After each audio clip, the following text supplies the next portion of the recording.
जर एम संयोग एन म्हणजे आता बघा त्यांनी दिले, जर एम संयोग एन हा काय दिले त्यांनी 1 2 3 4 5 6 आणि एम बरोबर 1 2 4, तर पुढीलपैकी एन हा संच कोणता? ठीक आहे, आता बघूया आपण पर्यायाचे काय आहेत.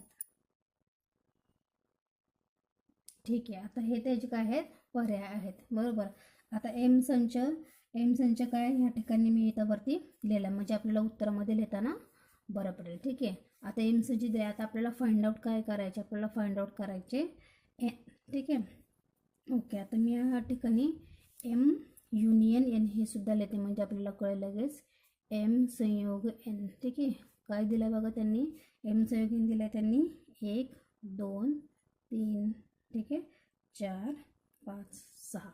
ठीक आहे, आणि आपल्याला ठीक आहे एम संयोग एन दिला आणि एम दिला, बरोबर. आता त्यांनी आपल्याला काय विचारले?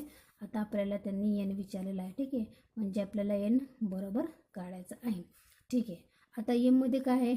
1 2 आणि 4 आहे. ठीक आहे, तर आता पर्यायामध्ये 1 1 कुठं दिसते बघा? इथं आहे. ठीक आहे, ओके, एकाच ठिकाणी आहे. ठीक आहे, परत 2 बघूया कुठं आहे? 2 या ठिकाणी आहे, म्हणजेच हा पर्याय निश्चितच नसणार आहे. ठीक आहे, कारण का हे जे नंबर आहे ते एममध्ये आहेत. ठीक आहे, ओके, मग हे पर्याय सुद्धा गेले. आता राहिले बघा बी आणि डी. ठीक आहे, आता ह्याच्यामध्ये आपण बघूया आता आपण काय. आता बीमध्ये बघूया 3 4 5 आणि 6, आणि ह्याच्यामध्ये काय आहेत बघा? 1 2 आणि 4, म्हणजेच आता बघा 1 2.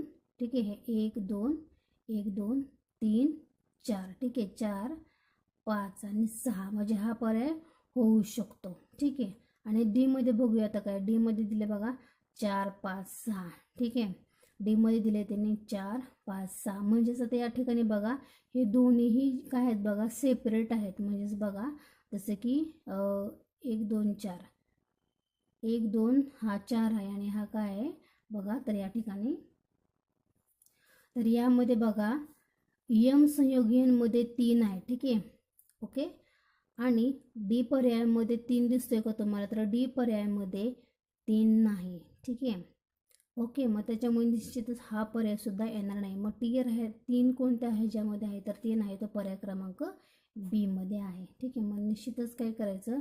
लगेचच हा पर्याय डन करून टाकायचा. ठीक आहे, कारण ह्याच्यामध्ये 3 सुद्धा आहे आणि ह्याच्या संयोग केल्यानंतर काय होतं बघा? 1 2 4. ठीक आहे, म्हणजे 1 2 बघा 3 4. ठीक आहे, 5 आणि 6, म्हणजे अशा पद्धतीने काय झालं? पर्याय क्रमांक बी हे त्याचं काय आहे? उत्तर आहे. ठीक आहे, त्यानंतर बघूया 5वा. जर पी उपसंच एम, तर